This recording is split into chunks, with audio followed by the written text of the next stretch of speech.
The Quran we have today is not a fixed text that existed at the time of Uthman, as the standard Islamic narrative claims.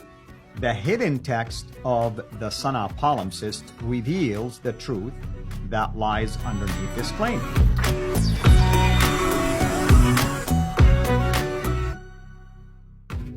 Today we are going to highlight a manuscript that we gave you a brief overview about last time, which is the Sana'a manuscript, and today we're calling it the Sana'a palimpsest intentionally, and we are going to share more about why we are referring to it as the Sana'a palimpsest. Of course, with me here to unpack all of that for us is Dr. Jay Smith. Dr. Jay, I know why it's called Sana'a palimpsest. I'm studying one of those basically sections of this manuscript from my own research and PhD studies.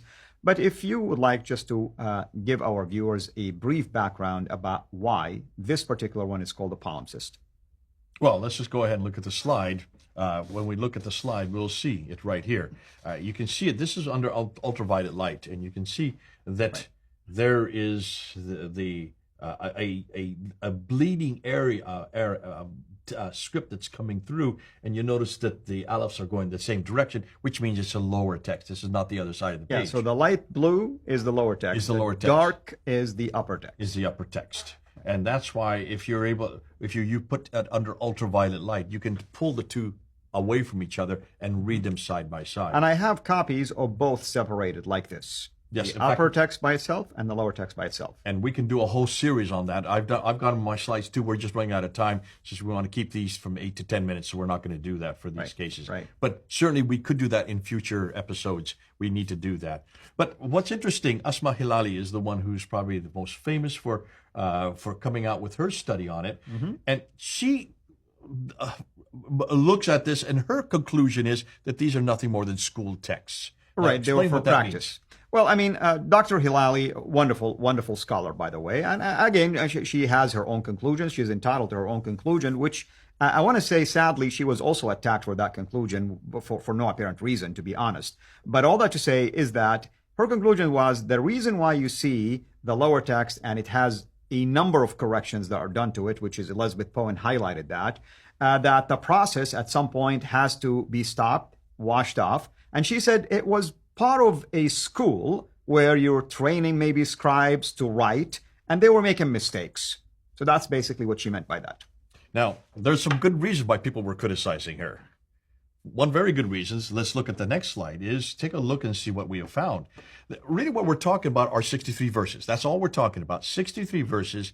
But when you look at the 63 verses, there are 70 variants there. 70 difference between the lower and the upper text. We're just talking about the lower and the upper text. There are verbs and nouns 25 times. They have different verbs and nouns 25 times. They have articles, participles, conjunctions that are different. Prepositions, isolated letters 29 times where you see these instances, as well as expressions. Entire sentences are different. 16 times where entire sentences are different. Some overlap within the same verse. And this cannot be a school text for one very simple reason. Well, let me just give you a number of reasons. Now, first and foremost, and Shoemaker gets into this, and Shoemaker really confronts this. He says, first and foremost, you would not give parchment to students. These are very expensive. Right. Listen, when you just a regular manuscript, let's look. The Sinaiticus is probably the most famous one that we have in the British Library. The Sinaiticus, just that one manuscript of the New and the Old Testament, it took 62 different deerskins to make that text. No one who is poor, first of all, as students are, would have access to that kind of finances. More than that, if you do have access to that kind of finances, you're not going to give it to a student who's going to make mistakes. You only use parchments because they're so expensive when it's the final area. What is interesting is, and this is what Shoemaker points out, when you look at the script and you see these changes, this is not instructions to a student. This is instructions on how to read it, because this is liturgy. This is liturgy. Ooh, well, we know where that liturgy comes from. So let's look and see what he says. Dorosh and Sadeghi and Bergman say this: the upper text of this manuscript is also Quranic, which Dorosh dates to just before the middle of the 8th century, so mid-700s. According to Shoemaker, the original Quranic text of the Sana'a manuscripts, erased lower writing, is a non-standard version of the Quran that deviates regularly from the received version now identified as the Uthmanic Quran. As such, it is an extremely rare, although not unique, witness to the diverse ways with which the Quran continued to circulate still at the end of the 7th century. So he's very clear that this is an official text. This is not a student that's doing this. This is one of those deviations that Al-Hajjaj and Malik had to finally bring together into one text. Shoemaker continues on in page 77. What we have in the undertext of the Sana'a palimpsest is a witness to a different early version of the Quran. Once the, what he calls, in quotes, Uthmanic text had achieved dominance, it was erased and replaced with the canonical Maliki Hajjaj version in the middle of the 8th century. Or he would say early to middle 8th century. Dorosh agrees with this when he says it would appear, according to Dorosh, François Dorosh, that the non-canonical versions of the Quran, were still being produced as late as 700 CE, and were only eliminated eventually through the efforts of Abdul Malik and Al-Hajjaj to establish a particular version of the Quran as canonical. So this is one of those deviant texts. This is one of those variants. This is one of those, what we're talking about, in fact, there's reference after reference. This is one of those that either is Ibn Masud's or Ubay ibn Ka'b, or Ibn Musa. It could be even Zayd ibn Thabit. Yeah, I mean, I did look at those variations. I compared it to Ibn Masud, for instance, Ubay.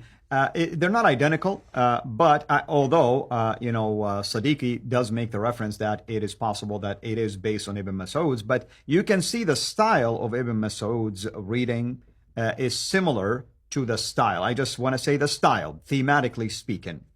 Okay, Shoemaker, and we're going to get into this as we move into his whole promise and when he confronts the radiocarbons. Shoemaker says also that these instructions, what Hilali thought these were for students, no, these are instructions on how to sing, if this is liturgy, how to recite the liturgy of regular form.